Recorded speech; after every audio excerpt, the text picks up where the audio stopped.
Bueno, hoy iniciamos, les decía, desde un aporte que hace la maestría en educación a el mundo de saberes, a la construcción de conocimiento, pero también a esa circulación del conocimiento desde diferentes experiencias, desde diferentes miradas, desde diferentes saberes y avances que nos permitimos en el mundo de la educación compartir y poner en diálogo. Y hoy pues tenemos una invitada, la doctora Georgina Flores García. Ella desde México nos va a compartir pues en este espacio. Yo soy Elber Sánchez Eli, soy profesor de la maestría en educación, líder de la sublínea modelos de acompañamiento que pues ha acompañado también de alguna manera esta primera conferencia que continuarán siendo cada mes, esto en un jueves, creo que es el tercer jueves de cada mes en adelante continúan.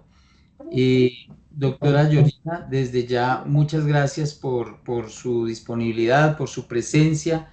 Creo que hemos hablado en algunos momentos con anticipación y sabemos de su trayectoria, de su experiencia también de vida y de vida académica y es propicio este diálogo con nuestra comunidad educativa y con, como les decía, no solo aquí hay estudiantes y profesores de la maestría, sino también profesores externos, también interesados en el tema y en aprender más, porque nuestra vida es un continuo aprender. Nosotros hablamos en la sublínea de una aprendiencia y estamos en continua aprendiencia. Me voy a permitir presentar entonces de manera formal a la doctora Georgina. Ella es Georgina Flores García, de nacionalidad mexicana, del estado de Toluca, en México, y de la Universidad Autónoma del Estado de México. La doctora Georgina es licenciada en Historia de la Universidad Autónoma del Estado de México, tiene un diplomado en formación didáctica de la misma universidad, maestría en educación superior de la misma universidad y especialización en innovaciones educativas. Además, es doctora en educación de la Universidad de La Salle de México. Tiene una amplia experiencia en los temas de la educación, pero también una amplísima producción bibliográfica a través de artículos de investigación, de proyectos desarrollados, de libros y capítulos de libro en el ámbito de la educación y de varios estudios realizados a lo largo de su trayectoria. Eh, entonces, pues nada, también está vinculada a diversas redes de investigación en ciencias sociales, en tecnologías de la información y de la comunicación, en investigación en la red universitaria multidisciplinaria de estudios sobre descendencias afro-latinoamericanas, también en temas de la comunidad de tecnologías de la información y comunicación para la educación. Desde luego que su perfil también es docente, ha sido docente en diversos niveles, tanto de la educación básica como también de la educación superior en México. Doctora, entonces para nosotros es de verdad un placer para Uniminuto.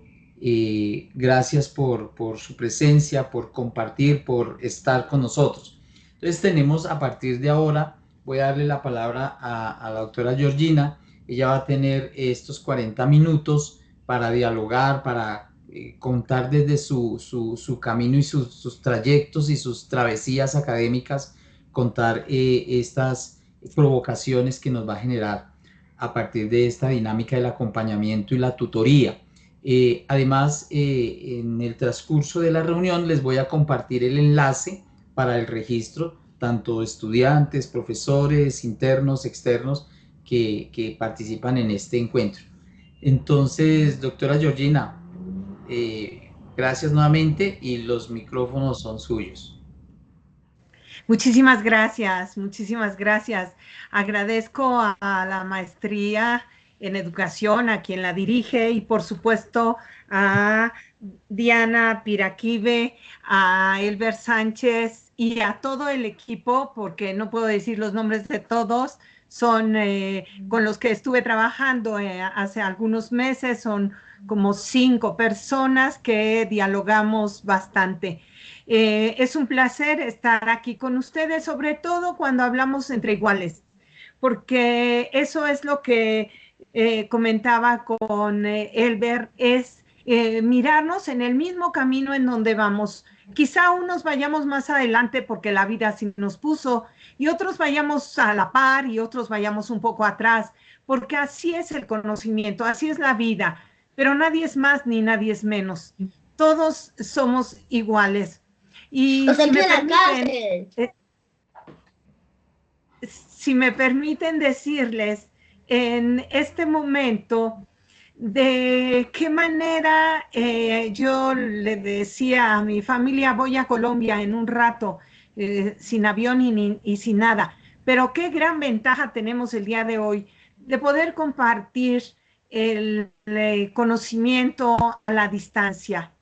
En algún momento o en algunos momentos he estado en la Javeriana, allá también intercambiando algunos conocimientos, y siempre se enriquece la vida, porque es un toma y daca, es un dar y un recibir, es un compartir, siempre compartir, y siempre gustosa de estar compartiendo. Permítanme que les diga que cuando se ve el paradigma educativo hacia competencias, es un movimiento muy fuerte dentro de muchas universidades latinoamericanas, americanas y del mundo, que ya habían empezado. Porque si nos vamos nosotros a los griegos, vamos a encontrar la tutoría entre los griegos, pero no con el programa que echan a andar a finales del siglo XX, que ustedes mirarán en alguna de las imágenes y van a decir, pero ese no es tutor o esa no es tutora, porque se ven muy mayores y nosotros trabajamos con jóvenes. Ya lo diré en ese momento, cuántos docentes no habrán hecho el papel de tutor sin llamarse tutor? No tutor legal, perdonen, sino tutor académico, que es el que el día de hoy vamos a ver. Me permito compartir pantalla y espero que me digan ustedes cuando ya se esté mirando y pueda Ya, sí, iniciar. ya se está observando la presentación, doctora. Sí, pero aún no se ve completa, ¿verdad? No, falta, exacto, en modo presentación. ¿Ya está? Ya está, sí, señora. ¿Ya está? Bien. Y Perfecto. entonces, decía, ¿cuántos no habremos sido antes de tener un nombramiento como tutores? No habremos sido tutores. Sin el nombramiento de tutor académico.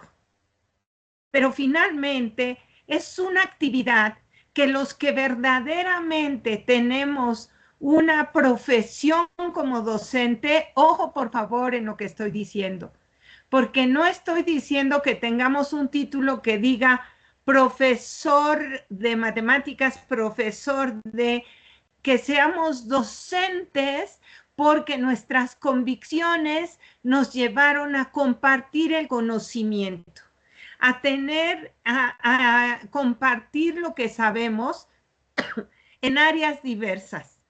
Llámese el médico en anatomía, en histología, en neurofisiología,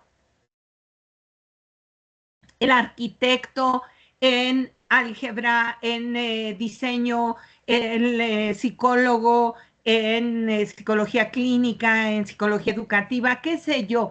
Todas las ramas del saber han requerido de alguien que sea el docente de esa especialización. Pero no tenemos el título que nos hace, porque no estudiamos muchos la normal, porque muchos otros no estudiamos en un instituto pedagógico, porque entramos directamente a la universidad, en donde nos dieron 1 o 2 unidades de aprendizaje o asignaturas o cursos o como se les denomine, en las que nos dieron las herramientas para formarnos como docentes. Pero ser docente es distinto a ser profesional de la docencia.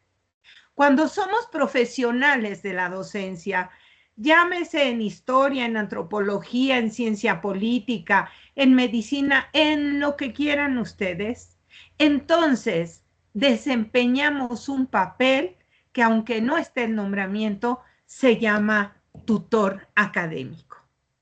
Y bueno, comencemos con los antecedentes de esta tutoría académica.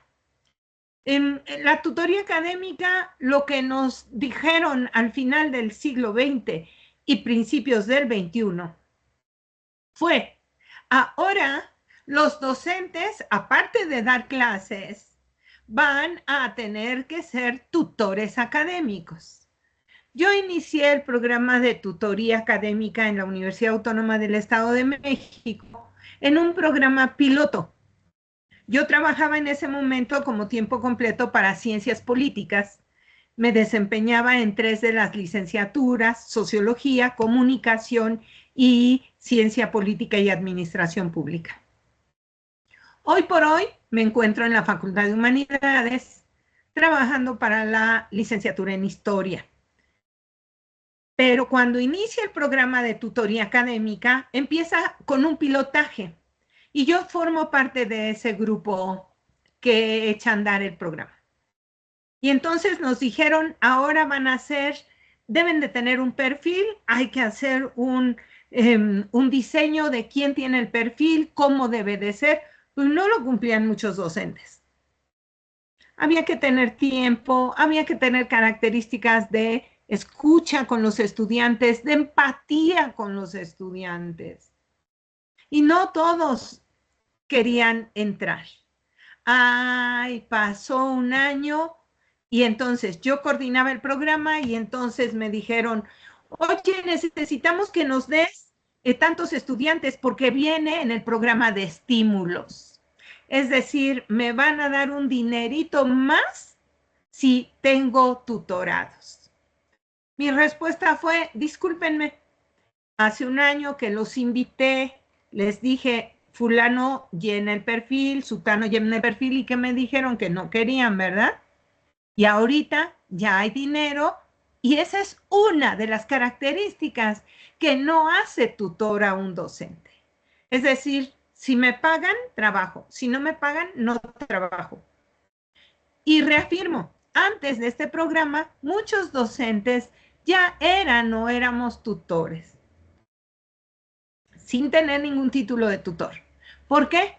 Porque cuando el estudiante se acercaba a nosotros y nos decía: ¿me podrá ayudar? Es que tengo tal proyecto de investigación, pero no sé cómo plantear el problema. Y nuestra respuesta no era: pues vete con el maestro de metodología o vete con el doctor que está dando proyecto de investigación y que él te diga. No, pues si se acercó a mí el estudiante fue porque vio algo en mí. Y entonces, a ver, ¿cuál es tu tema de investigación? La sobrevivencia de las cucarachas desde el cuaternario. O ay, no tengo elementos para darte respuestas. Ay, pero yo vi que usted sacó un artículo acerca de ello. Bueno, sí, pero no es tan especializado. Pero te podría sugerir esto o te podría sugerir aquello.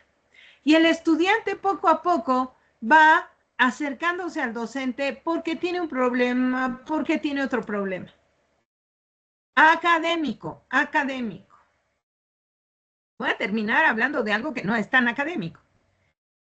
Entonces, al final del siglo XX, principios del XXI, por un programa del Banco Internacional, nos dicen: a la práctica docente se le van a sumar sesiones personalizadas con un reducido número de estudiantes. Pero esto ya había iniciado en Europa y había iniciado en el posgrado, no en la licenciatura. Había iniciado en el posgrado. El día de hoy, en México, la República Mexicana, lo tenemos en el posgrado, en la licenciatura, en las maestrías, en la preparatoria, que es el nivel anterior a la licenciatura, y no sé si algún día lo vayan a poner en la secundaria. En la secundaria hay orientación, que se parece un tanto a la tutoría, pero no lo es.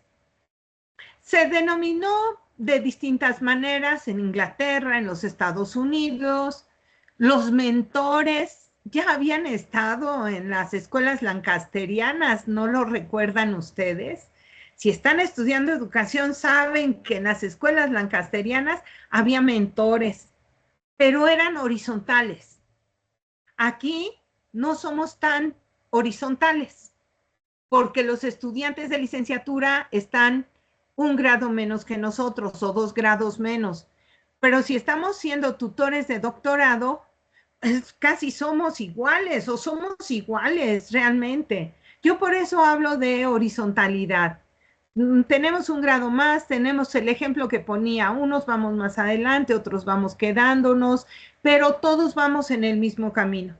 Y el camino nos va a llevar a una mejor calidad de vida y a compartir nuestro conocimiento de la rama del saber que sea hacia otros. Y qué mejor que estar bien nosotros para poder formar bien a los demás. Cuando inicia la tutoría y cuando está en Inglaterra o en los Estados Unidos de América, el papel principal del tutorado, es decir, del estudiante, era ir a la biblioteca, consultar y luego despejar sus dudas a través de las asesorías con el tutor académico. Eso era el tutor académico. Este programa que inicia en México y que inició en otras partes de América, por supuesto, no solamente en México, nos va a hablar de varias otras cosas. Y nos va a decir, por ejemplo, que en una parte de España, en la Universidad de Navarra y en la Complutense de Madrid, la asesoría era entre iguales. La exigencia al tutor era destinarle una mayor carga de tiempo a sus estudiantes con el fin de que hubiera mejores resultados. Es decir, el desempeño académico era lo que importaba. Que tengan mejores promedios, que haya mejores resultados con los estudiantes. Pero ¿cómo le hago? ¿Cómo le voy a hacer? Y el asesoramiento no era ya el doctor fulano, el maestro perengano, porque como sabe mucho, tiene una experiencia mayor, sí es cierto, pero tú lo vas a tratar, no como tu cuate, no como tu amigo, lo vas a tratar como alguien al que le tienes mucha confianza. Es que no comprendí el método ecléctico, ¿qué es eso? No entendí la teoría que explica la relatividad, no la entiendo. Si me pongo en los zapatos de quien está exigiendo que debe de tener un promedio elevado y no comprendo lo que el estudiante me está diciendo que no entiende, es porque utilizo tal vez un lenguaje muy elevado, un lenguaje que no comprende. Y no, para lograr mejores y mayores resultados, yo tengo que hablar el idioma del joven. Y el joven me tiene que decir si está o no comprendiendo eso. Pero para ello hay tantos factores que entran aquí que no podríamos decir solamente dedico unos minutos más de mi clase para que puedan comprender mejor. Los resultados de esta actividad, los resultados de las actividades de la tutoría académica, nos ha llevado a observar que la atención personalizada a los estudiantes favorece mejor la comprensión de las problemáticas académicas a las que se enfrentan desde el inicio, porque empiezan en un proceso de adaptación al nivel superior.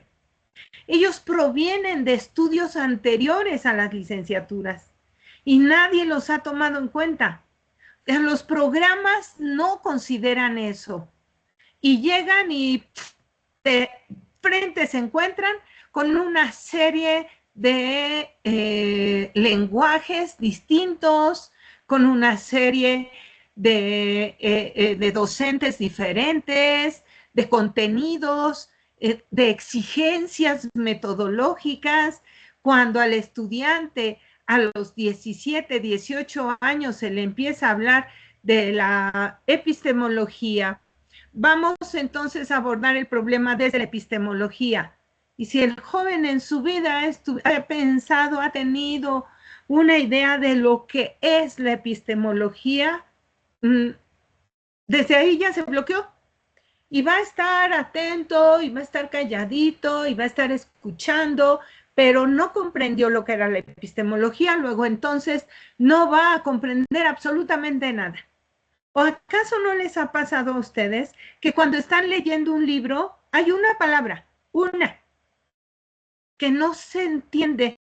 No sé qué es paralelepípedo, pero sigo leyendo, sigo leyendo. La palabra tiene un contexto. El contexto está en la frase o está en la oración. Y el contexto de la frase o de la oración es el párrafo. Y el contexto del párrafo es el capítulo o el apartado del libro. Y ese capítulo está en un contexto mayor que es el libro. Si yo no entendí una palabra que era crucial, que era nodal para la comprensión del libro, no voy a entender nada. Bueno, muy fácil, ¿no? Muy fácil, porque el día de hoy se tiene una tecnología tan avanzada que les digo a los jóvenes, le preguntamos al doctor Google qué cosa es paralelepípedo, pero no me voy a detener en ello, simplemente me bloqueé porque ya no sé, no supe qué cosa quería decir la palabra y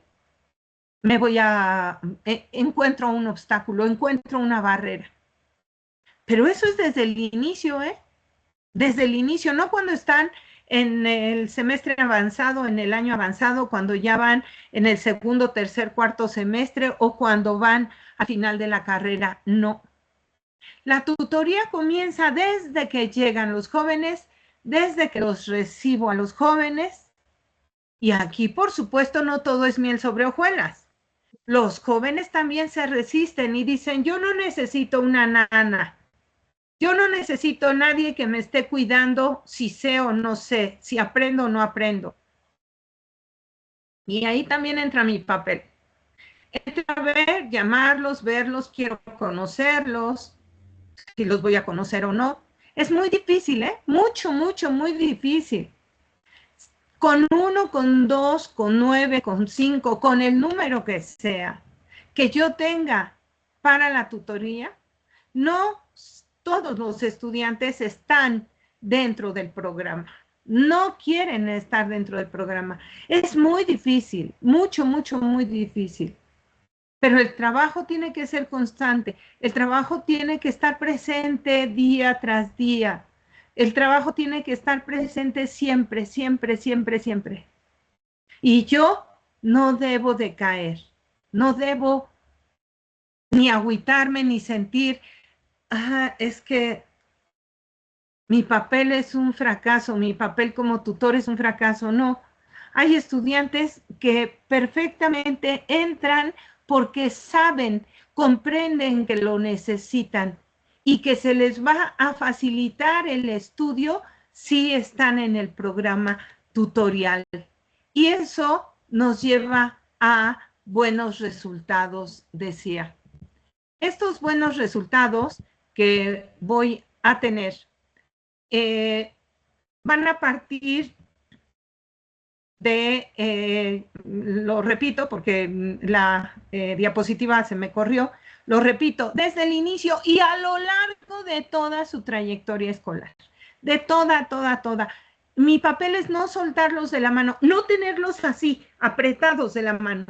Esto es un continuum que inicia en el primer semestre y dependiendo de cuántos semestres o años dura los estudios en donde ustedes, en donde los que somos tutores, tenemos a tutorados, poco a poco lo vamos soltando de la mano, poco a poco, hasta llegar al final, cuando el joven ya casi no nos necesita para nada, cuando ya es independiente, cuando nos ve y nos dice, oiga, profa, fíjese usted, oiga, doctora, ¿qué cree? Encontré tal cosa, está muy bien, va caminando mi tesis, mi proyecto de investigación, mi ensayo, mi artículo, ya me lo van a aceptar. En ese momento, nosotros lo que tenemos que hacer es decir, he cumplido. He dejado a un joven que ya no requiere de mi ayuda y que sin embargo va a regresar a mí en algún momento a decirme, aquí está mi producto de investigación. Aquí está, fíjese que fui a presentar una ponencia, una conferencia a tal o cual universidad. Y no nos embarga la soberbia de, si no hubiera sido por mí, ay, nunca lo habrías hecho. No, no. Ese fue nuestro papel y ese es el resultado. Los estudiantes poco a poco van salvando obstáculos porque poco a poco se van dando cuenta cómo se pueden brincar esos obstáculos. Y al final lo hacen ya de manera independiente. Y cuando nos encuentran, nos reconocen, pero no diciéndoles, ay, gracias a usted, yo hice, no. No, fue nuestro trabajo, fue nuestro desempeño y qué bueno que lo hicimos. Pero, ¿y quién es el tutor? Me estoy tomando un cafecito que no es de Colombia, es de México, pero está delicioso como los colombianos. Está delicioso como los colombianos. ¿Quién es el tutor? Bueno, el tutor es el profesional que está obligado, porque tiene un nombramiento de tutoría, a formar a los estudiantes de manera integral. Y entonces ahí va esa parte que decía, no solamente es en lo académico, porque si yo lo voy a formar de manera integral, entonces quiere decir que va a tener que desarrollar los valores que no tenía desarrollados o que los va a desarrollar más, que va a desarrollar aún más sus habilidades, sus destrezas y sobre todo los aprendizajes significativos. Y el desarrollo en valores no involucra el conocimiento de las matemáticas. Si yo soy tutor de estudiantes de derecho, la corrupción está al orden del día el día de hoy. ¿Yo qué tengo que hacer? Pues no le voy a decir, estudia derecho para que camines chueco. No, voy a hablar de valores, pero no con un discurso que no les llegue a ellos, sino al contrario, con algo que les llame la atención. Tal vez piense en que algunos jóvenes de derecho les pueden hablar acerca de sus experiencias, que sean sus pares, que sean sus compañeros que van 2 años más adelante que ellos, no sé. Necesito que ellos, en este momento tan álgido que estamos viviendo, puedan ellos ir poco a poco desarrollando los valores que necesita nuestra sociedad. ¿Qué habilidades necesitan? ¿Qué destrezas requieren?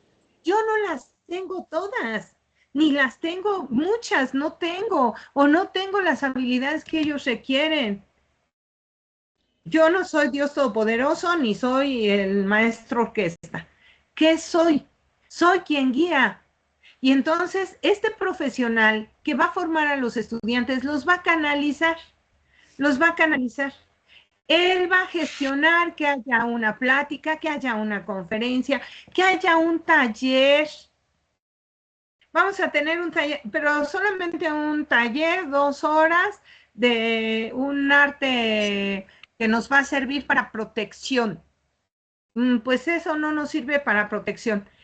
Mucha gente en la Ciudad de México, mucha gente en las ciudades aledañas a la Ciudad de México o en todo el país, en todo este país de la República Mexicana, y lo mismo en Colombia, me sentí de los lugares a donde he ido Me sentí un poco más segura, puedo decir, en la costa que en el mismo Bogotá o que en Medellín.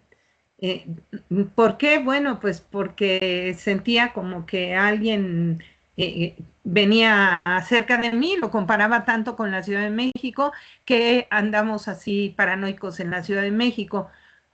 Pero ¿cómo le hacemos al estudiante? En 2 horas vas a aprender un arte que te va a servir para protegerte. Y si alguien trata de asaltarte o tú en 2 horas no lo vas a lograr. ¿Qué hago? Bueno, entonces voy a ver si puedo calendarizar a lo largo del semestre y cruzo los tiempos de ellos y veo si hay algún docente que nos dé una clase de algo que les ayude a compartir ese conocimiento y se puedan proteger en 6 meses, en 4 meses, van a tener los elementos para que sigan practicando, tal vez para que sigan practicando. Bueno, con esto entonces, el rol del tutor, el rol del tutor de educación superior, se tiene que transformar y adaptar al paradigma educativo que se esté viviendo. El que se esté viviendo, el último, el actual. Si estamos en 1984, seguramente será el conductismo, pero si estamos en 1992, pues puede ser el constructivismo, y si estamos en el año 2000, puede ser por competencias.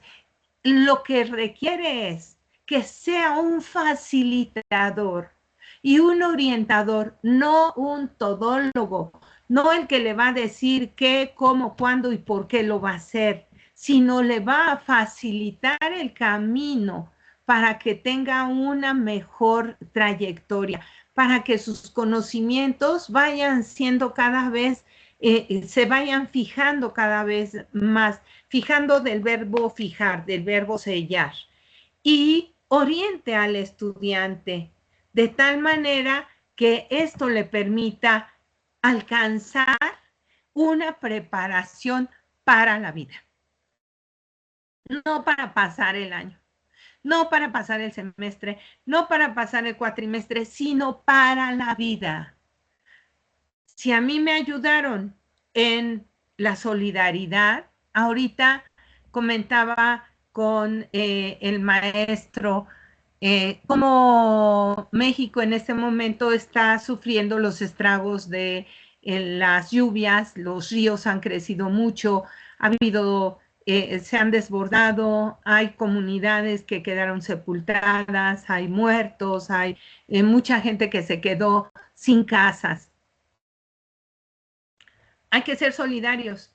Solidarios no quiere decir yo que estoy a 400, 500 kilómetros de donde se desbordó un río, me voy a ir allá y les voy a llevar agua o les voy a llevar papel o les voy a llevar ropa. No, la solidaridad empieza desde la casa, extendiéndose hacia los demás. Y entonces hay un centro de acopio, sí, pero van a hacer mal uso de eso, porque mira, si tú entregas luego el partido en el poder, va a hacer tranzas, va a corromper y va a mandarlo a su nombre. Eso ya no me corresponde a mí. Eso les corresponde a los otros. El cambio empieza por mí. Y entonces yo estoy haciendo esto, salió de mí, pero eso yo lo voy a enseñar. Ahora, yo tampoco voy a dar todos los cursos de valores. Repito, hay que canalizarlos con los profesionales especialistas, con los profesionales que tienen esos conocimientos. Y entonces ahí vamos a estar logrando realmente un cambio en los estudiantes, en los jóvenes educandos. ¿Y qué hace el tutor académico? Pues apoya a los estudiantes ahí ese enlace, dicen él, en las exigencias, porque había yo anotado en lo que exija, no, es en las exigencias. Pero vienen a exigirme, no te vienen a exigir, ellos están diciendo esto es lo que no entiendo y es una forma de exigir. No es prepotencia, sino es una necesidad urgente que nos están pidiendo. El tutor tiene que dar seguimiento a las fortalezas. Ojo, por favor, porque por lo general vemos las debilidades de los estudiantes. No, vamos a ver las fortalezas y las debilidades también académicas. Y esto es con la finalidad de aminorar esas debilidades y de hacer todavía más fuertes las fortalezas, aunque suene redundancia. ¿A través de qué? Reitero, asesorías especializadas o recomendación de actividades extracurriculares, como esto que mencionaba de el poder tener un taller, un curso para que puedan ellos defenderse o ellas. Detecta además el tutor académico las necesidades, y esto es el punto nodal de nuestra plática, las necesidades académicas con el propósito de nivelar o reforzar los conocimientos, habilidades, destrezas, actitudes que favorezcan su desarrollo integral. Pero si nos acabas de decir que es integral para la vida, pues sí, sí es integral para la vida, pero pues es que los profesionales estamos en la vida, ¿o no? Las necesidades académicas no pueden separarse de las necesidades sociales. El estudiante, el joven universitario, el joven que está en los institutos, no puede dejar de lado su persona, su personalidad, su carácter y tampoco su contexto social. Eso marca su desempeño académico y voy a dar ahorita unos ejemplos. La forma individual en la que estudia, en la que aprende, en la que construye el conocimiento no es inherente a la institución educativa, a la institución escolar, es inherente a la familia y a los antecedentes escolares, no solamente a la institución que lo está formando, sino a la familia. Ay, ya me salí, ¿verdad? Ay, No, ahí está bien la presentación. ay, es que ya no la veo yo, ya no Aquí la la está, veo. aquí sí está siendo compartida, doctora. Estamos en la lámina de detección de necesidades académicas y sociales. Um, bueno, ¿se ve completa? Sí, señora, sí, correcto. Ah, ok, entonces no se ve separada de otra, se está viendo completa. Sí, correcto. ¿Sí? Sí, Bueno, se ve bien. entonces sigo, por favor, porque yo ya los perdí a ustedes, pero sigo. Entonces, decía, esto ya lo había dicho en la década de los 60, Pichon Rivière, Enrique Pichon Rivière, que todos los que están aquí saben de educación y saben de quién estoy hablando. Si yo como tutor, si yo como docente, como profesional de la docencia, no considero el esquema conceptual referencial operacional del estudiante, pues quién sabe qué estoy haciendo otra cosa, pero no estoy ejerciendo mi labor ni como docente y mucho menos como tutor, porque el tutor necesita, para ser un tutor académico, ver los referentes que tiene el estudiante, ver los conceptos que maneja, ver cuáles son sus esquemas referenciales en términos de academia, pero necesita tener conocimiento de su esquema referencial de vida, de vida. Ah, yo no me meto con la vida de los estudiantes. ¿Y cómo lo llevan al plano de la operacionalización? He colocado estas dos imágenes de dos mujeres. Ambas están en una ventana. No vemos el rostro de la primera, de la que está del lado izquierdo, no vemos el rostro. Es una pintura muy famosa, no la vemos. Pero ¿cómo se verá desde una ventana el paisaje y cómo se verá desde otra ventana muy distinta de una mujer que se ve que está trabajando en las labores del hogar, que no sabemos si es la dueña de la casa o la persona que sirve a la dueña de la casa. ¿Cómo vemos la realidad desde ventanas distintas? Pueden ser las ventanas del mismo palacio, ¿eh? ¿Puedo yo tener una ventana en un palacio y yo ser la princesa o la reina? Y la persona del servicio no ve igual el paisaje que yo. Y ahí estoy hablando de esquemas conceptuales y de esquemas de vida, de formas de vida. ¿Cómo aprender cuando tengo todo a la mano? Cuando puedo estar en un sitio confortable, cuando estoy con mis aparatos electrónicos, cuando puedo entrar a internet, cuando manejo todo, que cuando estoy en la montaña, en la sierra, sin señal, sin la posibilidad de tener una computadora que me ayude a buscar, a navegar en el conocimiento. ¿Cómo? Eso lo tengo que tomar en cuenta cuando soy tutor. Y eso los programas académicos no lo consideran. No consideran ni la diversidad cultural, ni las diferencias económicas, ni las sociales, aunque me digan hay becas para estudiantes y le ayudamos porque hacemos un estudio socioeconómico. Qué bueno, qué bueno. Pero sucede que la estancia del estudiante va a generar desvelos, hambre, frío, humedad cuando se moja por la lluvia y no tienen que transportarse. Y eso no me digan, por favor, que no lo han vivido ustedes. ¿Y cómo logro saber el esquema conceptual referencial de mis estudiantes o de mis tutorados? Pues a través de la comunicación. A través de la comunicación y de la comunicación observando a los jóvenes, platicando con ellos, dejándoles algo por escrito. De pronto yo hago ejercicios con mis tutorados y les digo, platíquenme de manera escrita, nárrenme en dónde y cómo estudian. Ay, en la biblioteca y muy bien. No, dije nárrenme. En 3 cuartillas escriban, por favor, en qué lugar estudian, qué hacen cuando están estudiando, cómo estudian.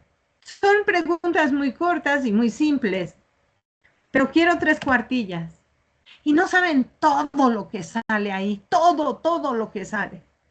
Cuando miramos a los jóvenes en los recesos, en los descansos, o al salir o al llegar a la institución, y vemos su caminar desganado, desgarbado, o derecho, recto, su sonrisa o su tristeza dibujada en la cara, ¿qué nos están diciendo? ¿Qué nos están gritando? Esas son las exigencias a las que me refería. No que lleguen con una postura de vengo y exijo, no, sino que nos están exigiendo a gritos con sus facies, con sus rostros, pero me faltó aquí, me faltó, porque aquí tengo, no, me faltaron unas diapositivas. Me faltaron unas diapositivas aquí.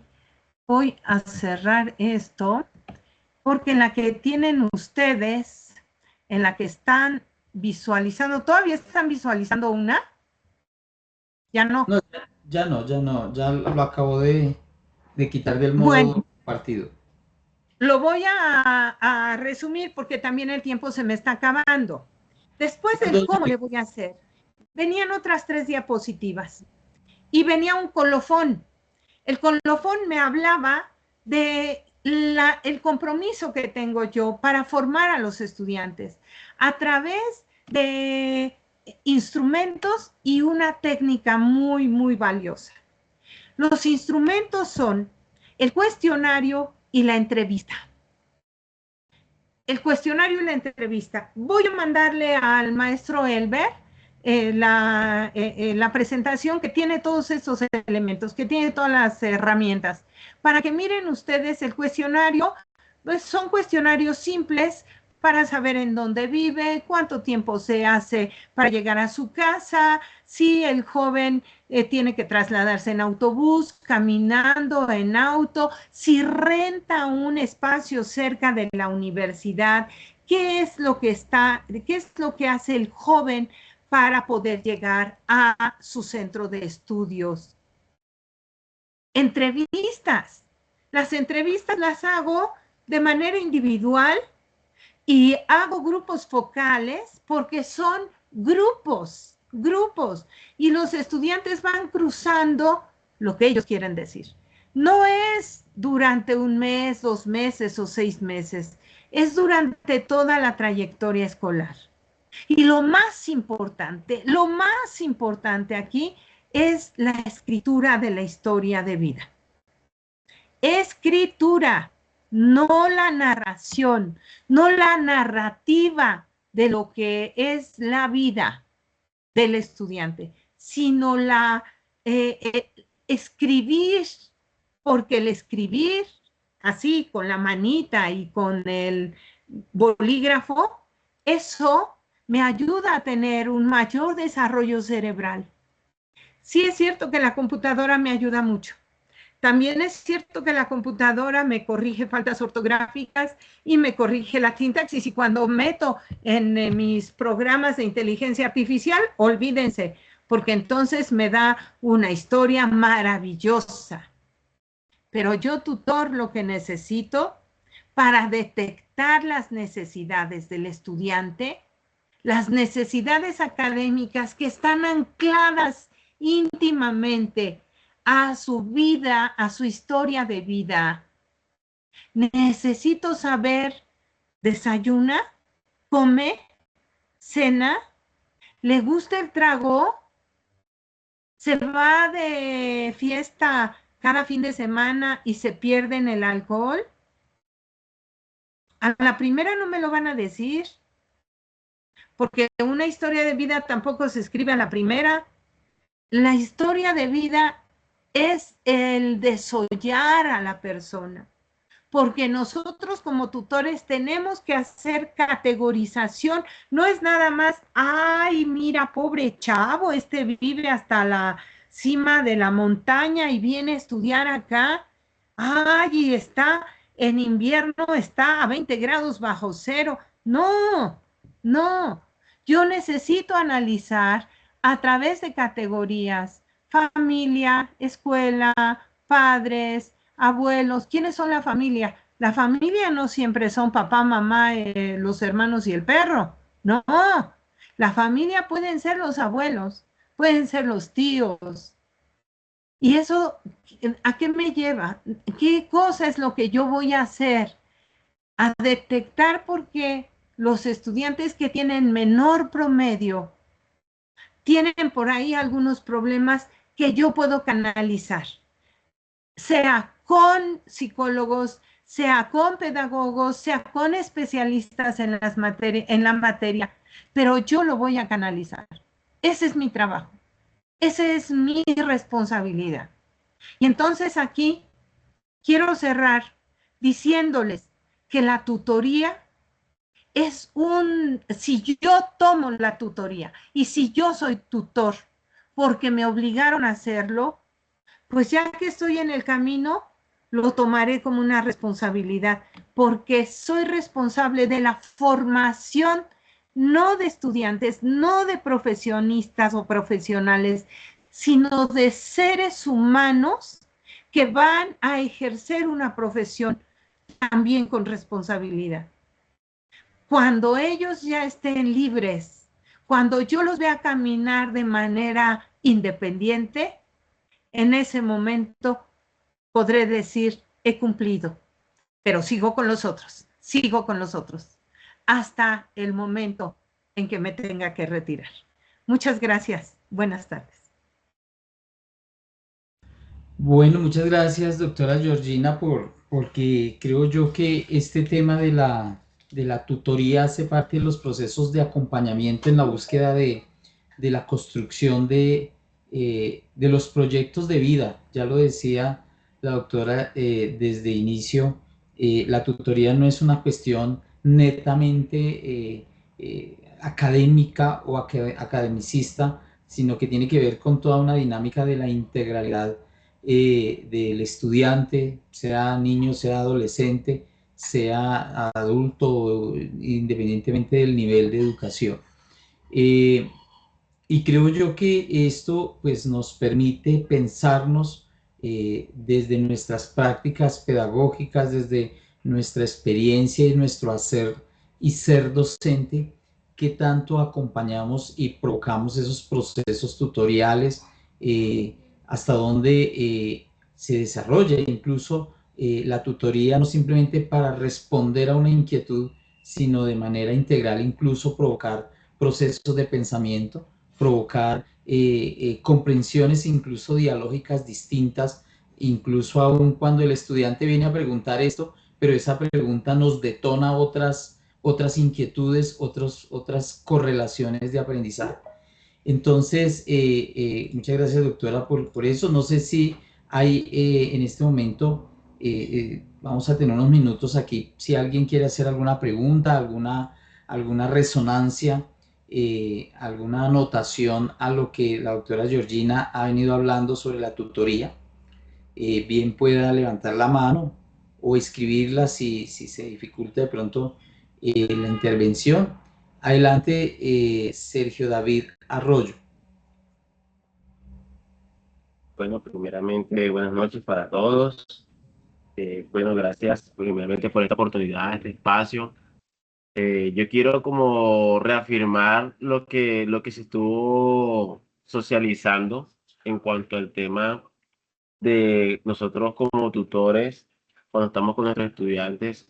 Más que todo, pues yo trabajo en espacios rurales donde pues recibimos apoyo de los tutores del PTA, que en Colombia se manejan los tutores de PTA FIT, y ellos nos apoyan con estrategias que conllevan a realizar centros de interés para los estudiantes, para despertar de pronto esas, esas experiencias y expectativas del aprendizaje para la vida, que es lo que manejamos allá.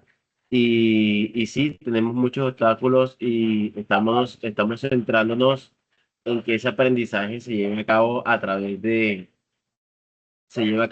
la experiencia viva, del vivir con la comunidad, de trabajar con la comunidad, para que esas experiencias sean bastante reafirmadas. Y muchas veces las normatividades lo estipulan, pero es difícil a veces aplicarlo.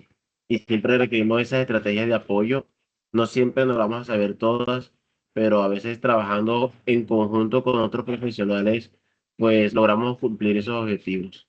Entonces, muchas gracias por esa parte que también nos orienta a esa práctica. Muchísimas gracias, Sergio David. Efectivamente, yo lo decía, todas estas características del esquema conceptual referencial operacional no lo consideran los programas, la normatividad menos. Y entonces la normatividad nos obliga a cumplir determinados puntos, pero yo insisto, estamos trabajando con seres humanos, seres que sienten, seres que viven y que tienen problemas. Y el acercamiento a estas experiencias de vida son algo con lo que tú puedes trabajar siempre y cuando tu profesionalismo esté unido a esa responsabilidad que hay en la formación del otro. Felicidades, Sergio David, porque seguramente haces un buen trabajo como tutor. Muchas gracias. Oscar Eduardo tiene un comentario, una pregunta, una reflexión. Buenas noches, profe Georgina. Buenas noches a todos. Tengo una inquietud más que un comentario y es referente a lo que usted mencionaba ahorita al final de su intervención, cuando decía que de alguna forma esa forma en la que usted se comunicaba o realizaba la tutoría con los estudiantes que usted impactaba, le gustaba hacerla de forma escrita y no verbal, ¿sí? Entonces, teniendo en cuenta eso, me surge a mí la inquietud de si de pronto esa manera verbal, tener la comunicación tú a tú con el estudiante, no puede ser más efectiva, o sea, no puede crear un vínculo que me permita a mí como docente de pronto generar la confianza en el estudiante para llegar a él de una manera más profunda y pueda tener un vínculo más fuerte. Claro, sí, por eso digo, hay dos herramientas y una técnica. Las herramientas son el cuestionario, que pues lo escribe, la entrevista y el grupo focal, que son cuando platicamos. Y yo me entrevisto con ellos, no es una entrevista cerrada ni es una entrevista rígida, sino voy platicando con él o con ella, pero puede ser individual o puede ser grupal. De las dos formas lo hago, porque en grupo muchas veces no dicen muchas cosas, se cohíben. Y la larga, que es la técnica, que es muy grande, Jesús Galindo Cáceres tiene un libro que se llama Sabor a ti, metodología cualitativa, y ahí viene la historia de vida, ahí viene la historia de vida, cómo tú tienes que escribir tu historia, escribirla, y después ya la analizamos. Voy a dar un ejemplo de un joven que en ciencias políticas era mi tutorado. Desde el primer semestre, un joven que decía, yo quiero llegar a ser presidente municipal de mi pueblo. Y llegó el momento en que él escribió su historia de vida y en cuarto semestre me dijo, ¿quiere leerme? No quiero leerla frente al grupo, quiero compartirla con usted. Y si quiere, después platicamos. ¿Está bien? Y la leí. Y venía algo muy fuerte, mucho, mucho, muy fuerte. Siendo niño, lo violó un tío, un hermano de su mamá. Y él le dijo a su mamá y su mamá, en lugar de apoyar al niño, lo golpeó porque no tenía que hablar mal de su hermano. El niño estaba traumado porque el niño estaba violado. Crece el muchachito muy tímido, llegó a la facultad, pero eso de la violación estaba escrito en su cuaderno. No me lo dijo de viva voz. Tal vez no se hubiera atrevido a decirlo. Era un muchacho muy apocado. Para ser presidente municipal se necesita el discurso y se necesita mayor desenvoltura. El muchacho tal vez no podría haberlo hecho. Avanza un semestre y el muchacho se quiere salir. ¿Cuál es el motivo? Dijo, es que el maestro fulano de tal me está haciendo una propuesta indecorosa. El maestro era homosexual. Y yo, conociendo la historia del muchacho, lo que hice fue ver a quien dirigía la facultad en ese momento, presentarle la problemática. Fíjate cómo me sirvió esa historia de vida. Y como esa me han servido otras de mis tutorados para ayudarles a ellos y para ayudarles a ser mejores estudiantes.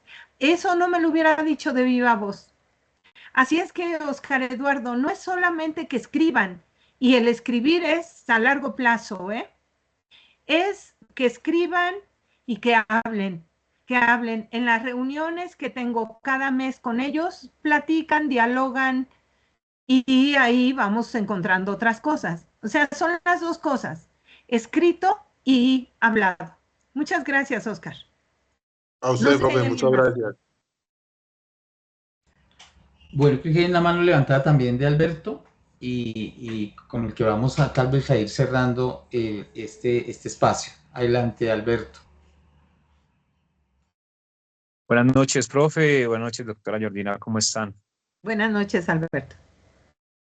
Bueno, interesante toda la ponencia que estamos escuchando acá, porque, y más con este último aporte que nos das de la parte escrita, yo hago hincapié en mi parte laboral. Yo trabajo con un operador para restablecimiento de derechos con el ICBF, que es el Instituto Colombiano de Bienestar Familiar en Colombia, que es el que tiene a los niños, niñas y jóvenes y adolescentes en protección por múltiples problemas sociales.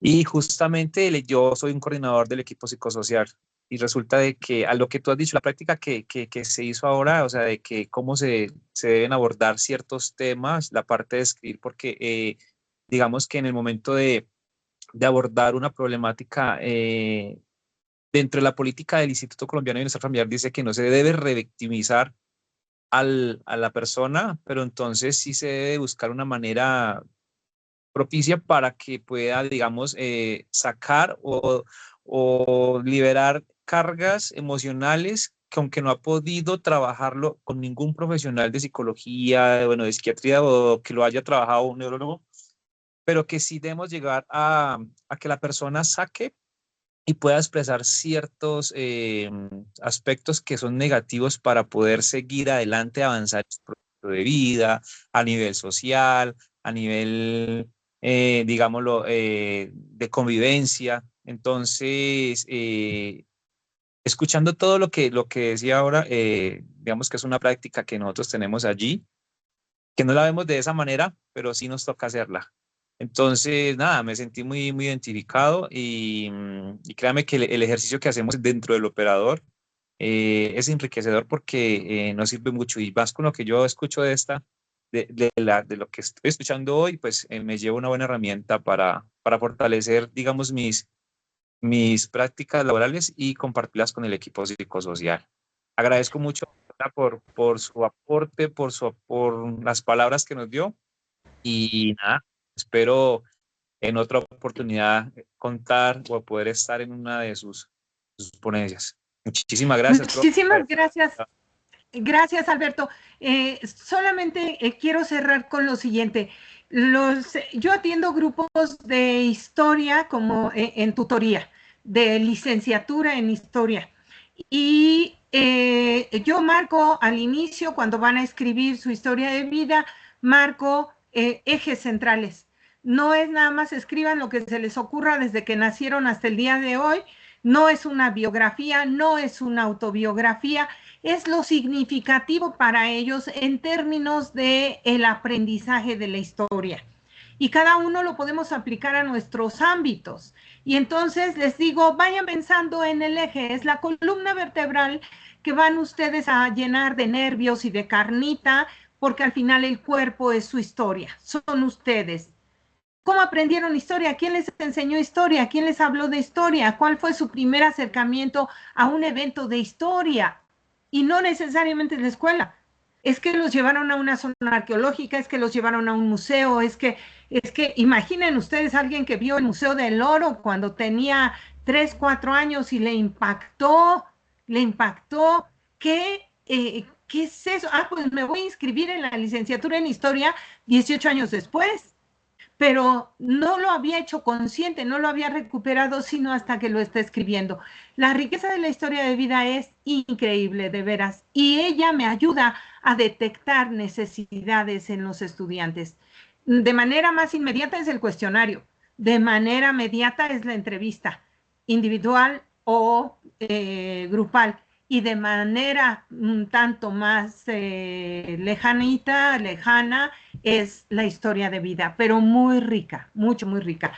Elber, te voy a mandar esa presentación porque va una imagen de una mujer ya mayor con una persona que está abrazando. Él era estudiante de ella y ella ejerció el papel de tutora con él. Él es un sacerdote que estudió historia y pues ahora anda en la cuestión revolucionaria con los jóvenes y tal, pero en su momento ella fue su docente y fue su tutora. Entonces, no es tan pensar en jovencitos nada más, sino en que personas maduras también necesitan tener un apoyo. Y como con esto finalizo y agradezco de nuevo a Diana y a Elber y a su equipo de trabajo y a la maestría en educación y por supuesto a todos los compañeros y compañeras que esta tarde me acompañaron porque hicieron compañía en una parte de mi vida. Aunque haya sido una hora, esa hora es parte de mi vida. Muchas gracias. Muchas gracias a ti, doctora Georgina. Quería antes de despedirnos leer algo que escribió aquí la profesora Rocío Isabel Ibarra Fontalvo. Dice, excelente intervención, está en el chat. Estamos llamados a humanizar la educación y pensar el acompañamiento desde las necesidades de nuestros estudiantes, más que desde nuestros propios intereses. Creo que es muy significativo, muy bonito. Pensaba yo, a veces creemos que hoy en día con el desarrollo de la inteligencia artificial como que y donde el tutor, si ellos van a acudir a las herramientas que les responden inmediatamente las inquietudes, las dudas. Pero mire, pensando un poco lo que decía Alberto, que decía la doctora Georgina, el acompañar y lo que dice Rocío, acompañar y humanizar esos procesos educativos no se vuelve una cuestión meramente de resolver dudas cognitivas, sino que estar con ellos, escribir con ellos, construir la historia. Seguramente a veces vienen a preguntarnos alguna duda, pero no solo es la duda, vuelvo y digo, racional, sino que se vuelve a veces la excusa para hablar de otras situaciones de vida que hacen que el proceso de la tutoría y el acompañamiento se haga mucho más robusto, significativo, y mire cómo, en el caso de lo que nos cuenta el sacerdote, mire cómo marca incluso el propio proyecto de vida. Le cuento, doctora, aquí en la sublínea de modelos de acompañamiento en la maestría, hay unos proyectos que lo hicieron algunos profesores, estudiantes de diferentes regiones del país, donde hicieron hace como 2 años una investigación sobre el acompañamiento a partir de la construcción de las emociones y del proyecto de vida. Y lo traigo porque hicieron unos procesos de narrativa de sus historias de vida, y eso en los resultados mostraban cómo habían subsanado y sanado muchas historias personales, familiares, políticas, sociales, que han tejido la historia del país, y eso hace parte de todo un proceso de acompañamiento y de tutoría, desde luego mucho más amplio. Entonces, no, muchas gracias a todos los profesores, estudiantes, a todos los que han estado en esta tarde aquí escuchando con toda la disposición, la alegría y la intervención también oportuna de los estudiantes y de los que han hablado. Y doctora Georgina, pues esta es su casa y siempre la estaremos molestando. Ojalá que en una próxima ocasión pueda estar presencialmente otra vez aquí en Bogotá.